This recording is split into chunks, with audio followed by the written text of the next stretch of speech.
Hi, my name is Riley Allen. This is my review of Season 1, Episode 4, Episode 4 of Manifest, titled Unclaimed Baggage. So, Sanvi is getting a consult for her, brain scan or whatever. I think it's her brain scan with a neurologist, and it's compared to a schizophrenic patient. Now, she's scared shitless that all the shit she's seeing is because of schizophrenia. She sees a patient, and she says, find Bethany, whatever, and she recognizes it as the name of the flight attendant. And we find out that the flight attendant, we saw a snapshot of her earlier, kind of acting shady. It's because she was helping this dude, Thomas, escape Jamaica. So, he's a stowaway, and the NSA finds out about him because when he was run through the hospital and managed to make their way to the database, his fingerprints from his arrest found their way to them, and because his fingerprints were on the plane. Oopsie. Now they know that he's there. Uh-oh.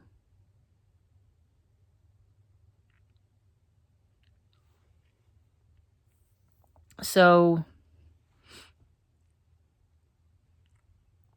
meanwhile, Jared is getting worried for Mick, whatever, and attempts to do a sting, but Mick's getting the same visions as Sanvi, so she thinks she needs to break up the sting now, but it goes sideways because the vision wasn't about the sting, and Jared's now in hot water. She thinks about coming clean to Jared about the visions, but she doesn't.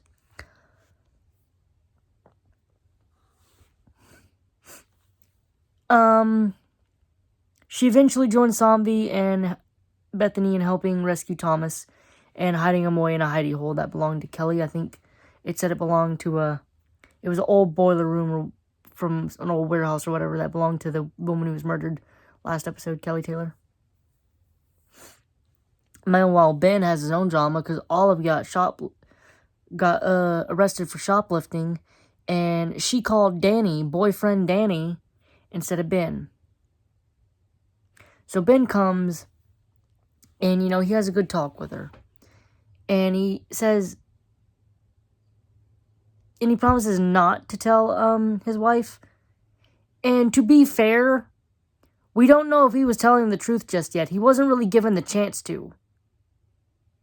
Because I think she was out of the house at the time, and when she came back, she accused him right away of not saying anything. And I feel like maybe that could have been a conversation not to be had over the phone.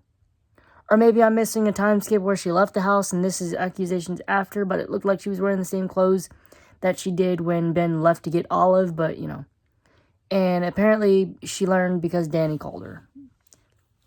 And Ben gets mad because,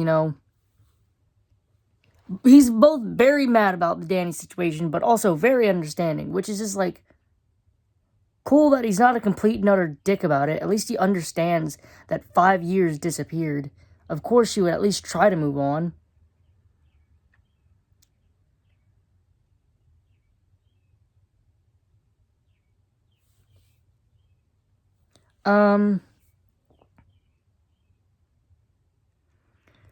So, then we get a conversation, and we kind of get the real difference between Mick and Ben. Ben is a very worried about the family type of guy.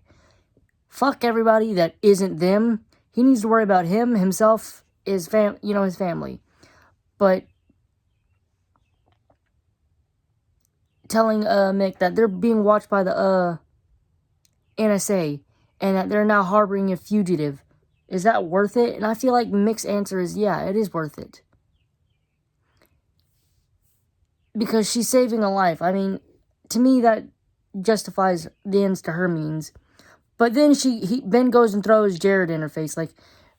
These visions don't seem to help Jared. And all I'm saying is, you were the one that told Mick not to tell Jared. She wanted to tell Jared what was going on. You told her not to. So we learned that Jared is writing down all of Mick's suspicions on a map. So I have a suspicion myself that in the next few episodes, Jared's going to slowly maybe learn more. We met Danny this episode. I feel like we're going to get a proper confrontation the next episode. I'm thinking in the next few episodes, we got to start learning what the NSA is up to. Because they were theorizing that they wanted to use Thomas for their own means to figure experiments and whatnot, which could be true, could not be true. We don't know jack nor shit about the NSA's up to. Did that just rhyme? Kinda. No.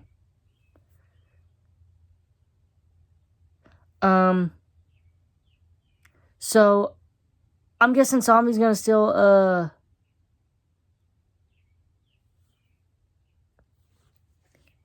work on trying to figure out what the hell happened. Because she seems to be the one mostly figuring out. I'm assuming just like episodically, we're gonna meet more and more of the people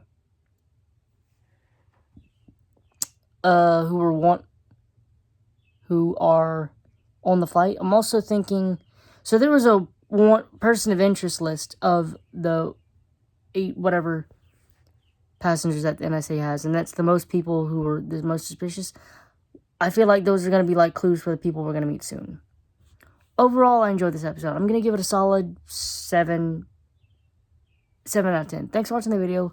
Leave a like, comment, subscribe if you want, and I'll see you in the next video.